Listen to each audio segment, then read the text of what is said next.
Well, Gavin, we have a card trick. This card trick is called Simple and Bold because it's very simple and it's very bold.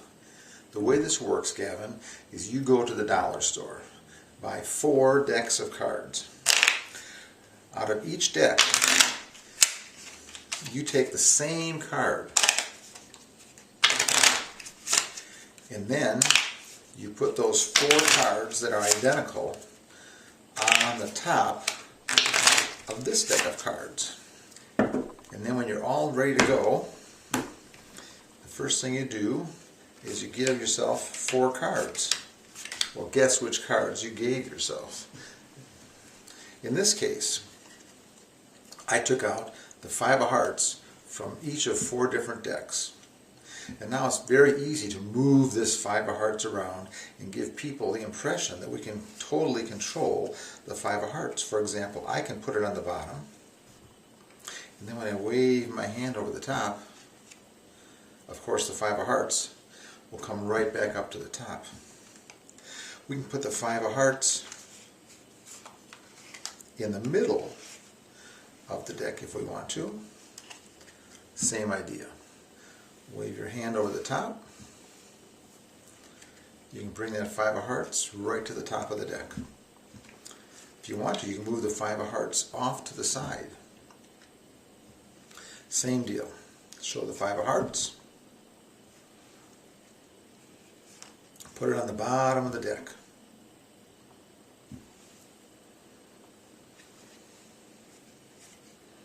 Five of hearts. If we want to, we can put it right here in the middle. Same thing. Show the card. Put it off to the side. We've got 2 5s here. We've got 2 5s here. Another 5. Put it over here. Another 5. Put it over here. It's an easy trick to do. It's very bold, and everybody thinks you've got a stack of different cards that you've managed to manipulate, so that it's always the 5 of hearts is at your fingertips. We know that's not the case. But you don't have to use the 5 of hearts if you don't want to.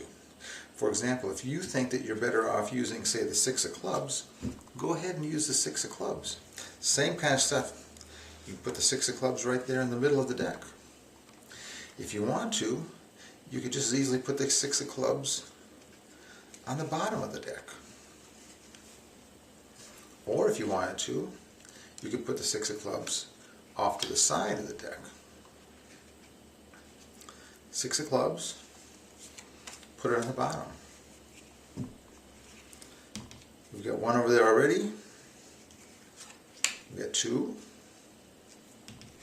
3, we've got 4, 6 of clubs on the deck. People think, wow, that's just amazing. How did you do that? You don't need to use the 6 of clubs if you don't want to. For example, if you want to, you could just as easily use, say, the king of spades. In that case, what do you have to be sure? You've got, that's right, 1, 2, 3, 4 cards that are all the king of spades. What we have to sometimes do is figure out, where do these cards go?